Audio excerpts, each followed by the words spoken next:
Just because you've not gotten back to a new Mother vs. All review.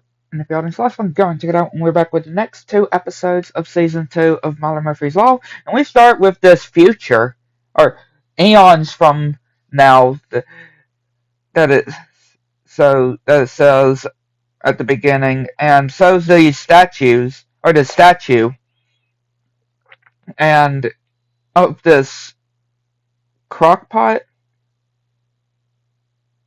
looking thing that it reminds me of it being like a superhero.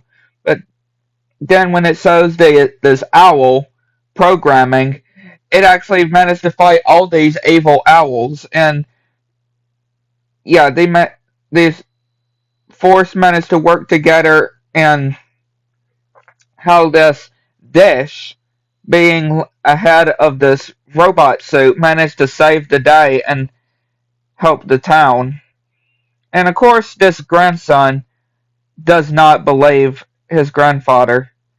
And yeah, we cut to way before it even happened. This whole owl thing even happened in the present time, where yeah, Milo's mom managed to make this goulash, and of course this toaster falls out of the cabinet and smashes the goulash, which when Milo come in, and then it destroys another one, and then another one, then another one, then another one, until this is the last one that has goulash in it, which yeah, they go over to see Dr. Doofenshmirtz, which, yeah, gets Norm's head to try to get Norm a new body, and finds this replace your, or swap your, like, hands to Fate-inator, and then just replace anything with the nearest chicken, which I remembered that from Phineas and Ferb, and, yeah, replaces the goulash with a chicken, but thankfully there's a farmer that brings the goulash to them, and Zach goes over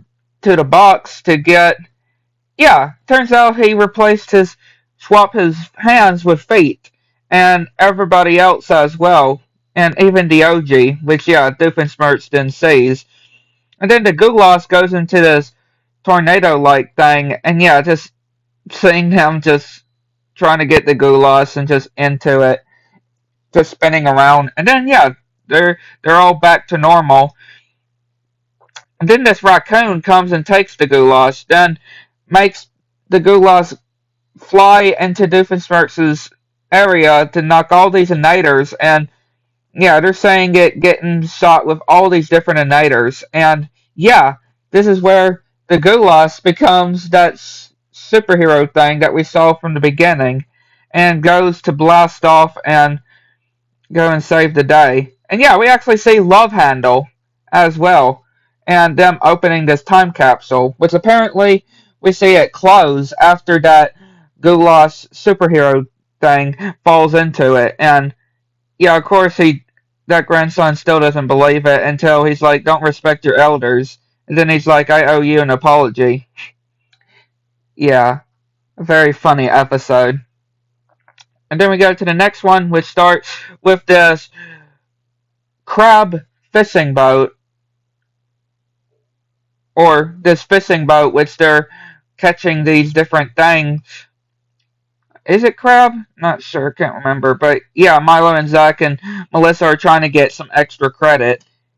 And yeah, the guy is saying that they got the forms for it. And then, yeah, the OG is on the boat, which Milo tells him to go home, which he goes onto this boat, into the train, onto this plane, and eats this people's foods, and then goes to this Sharp Objects Museum and sees this little girl doing this performance, and this other little girl trying to juggle.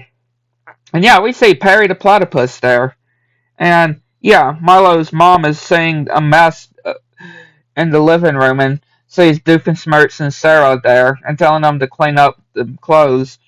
And yeah, Monogram telling Perry about these two victims that are going to be doing this hard drive that's going to be put into like a cookie, which he sees this little girl with a cookie, but no, it's just a regular cookie. And then we see the hard drive being put into this cookie, which he tackles the old man, and the OG eats the hard drive. And yeah, Doofenshmirtz makes this machine or designator that will clean up the laundry, but it starts eating it and then spitting it out, and yeah, just trying to fix it, which it ends up doing, picking it up and then going outside, and then they're having to chase it. And yeah, Perry's having to fight these old men, and yeah, doing so, and yeah, Sarah and Diffensmart still having to chase the Nader, and again making the guys trip. And then going past these elephants, and apparently these elephants were caused by two trucks that were carrying elephants. And this policeman says that I smell a Murphy involved with this, and he's like, Murphy. And yeah, it's Milo's dad, and he's like, I was just wanting to get a latte. I'm sorry, and just starts crying while running away. And then they come to this dead end, Perry and the OG, and tackles the guys and rolling away. And yeah, they managed to bump into and help Sarah and Doofenshmirtz. And yeah, this old lady that we've seen before tackling or hitting that old man. And yeah, Sarah's mom is upset with both of them that they weren't able to clean up the mess. And then yeah, they go to this hamster area that is like Chuck E. Cheese, or I guess Five Nights at Freddy's as well. Well, maybe Chuck E. Cheese a bit, but again, just with the animatronics, it reminds me of the old style Chuck E. Cheese, which I have been. It was years ago, like when I was little, but I do remember going to Chuck E. Cheese when they did have those animatronics that you would see on obviously Five Nights at Freddy's, of course. But yeah, Perry and the OG are on stage, just standing still, and then going into this playground-like area, and the OG getting stuck and distracting those guys and tying them to this rocket. And then this guy in a mouse costume is wondering where the hard drive is. But yeah, they're having to get the OG to do his business to get the um hard drive out, and then the OG licking Perry in a very cute moment, and the kids managed to get back home, and that guy that was had the papers for the kids ends up getting splashed by water again, like when there's no water involved. But yeah, really good episodes. I'd like to know what you think. Go to the next one.